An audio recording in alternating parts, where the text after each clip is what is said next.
As the philosopher Seneca once said, "Death, the most dreaded of evils, is therefore of no concern to us, for while we exist, death is not present, and when death is present, we no longer exist." In the grand tapestry of life, death is the one thread that weaves through every narrative, every culture, every belief system.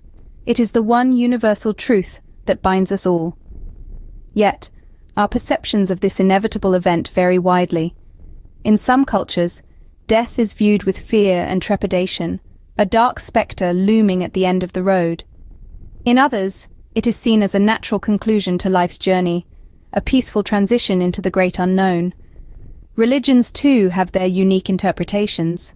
Some speak of heavens and hells, others of reincarnation and resurrection. Each philosophy offers its own lens through which to view this unavoidable truth.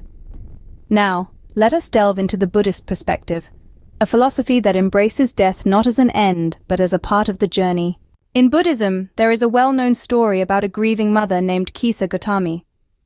Kisa Gotami was an ordinary woman who lived many centuries ago.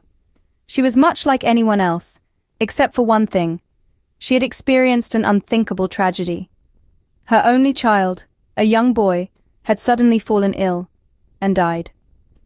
Overwhelmed by grief and unable to accept her son's death, Kisa Gotami carried her son's body around the town, pleading with anyone who would listen to help her bring him back to life. In her desperation, she approached the Buddha, the enlightened one, hoping he held the power to revive her child. The Buddha, looking upon Kisa Gotami with compassion, gave her a seemingly simple task. He asked her to bring him a mustard seed, but it must come from a house where no one had ever died. With renewed hope, Kisa Gotami embarked on her mission. She knocked on door after door, asking the residents if they could provide her with a mustard seed and if death had ever visited their home. Each time she was readily given a mustard seed, but each time she discovered that the household had experienced the loss of a loved one. House after house, story after story, her journey led her to an inescapable truth. Every home had been touched by death. Every person she met had lost someone they loved. In every mustard seed, she saw a reflection of her own suffering. Death, she realized, was not a personal tragedy, but a universal experience. And so, Kisa Gotami returned to the Buddha without the mustard seed he had asked for, but with a new understanding. She had come to him seeking a miracle to escape her pain, but instead she found a deeper wisdom. She understood that her grief, while profoundly personal, was also a part of the shared human experience. It was through this journey that Kisa Gotami understood the universality of death, a key concept in Buddhism. In Buddhism, death is not seen as an end but merely a transformation, a change of states. This viewpoint is deeply rooted in the concepts of rebirth and samsara, which is the endless cycle of birth, death, and rebirth.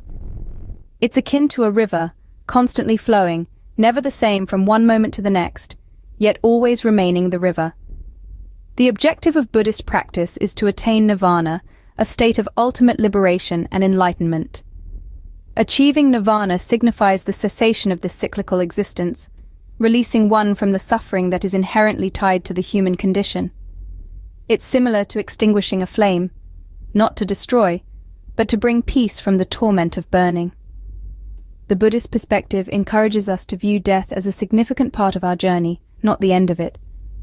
Death, therefore, is not something to be feared, but rather an event to be understood and accepted. Having heard the Buddhist perspective, we invite you to reflect on your own views about death. Consider, if you will, your own mortality.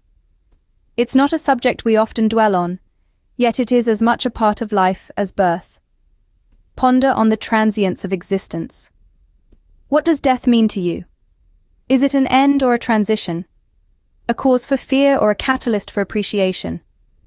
Each of us holds a unique perspective, shaped by our experiences, beliefs, and values. Delve deeper into your understanding of death. Go beyond the instinctual fear and avoidance that often accompany such contemplation. Acknowledge the impermanence of life, and in doing so, liberate yourself from the fear of the inevitable. As we part ways, remember this: in understanding death, we are better equipped to appreciate life. For as the Buddha said, Even death is not to be feared by one who has lived wisely.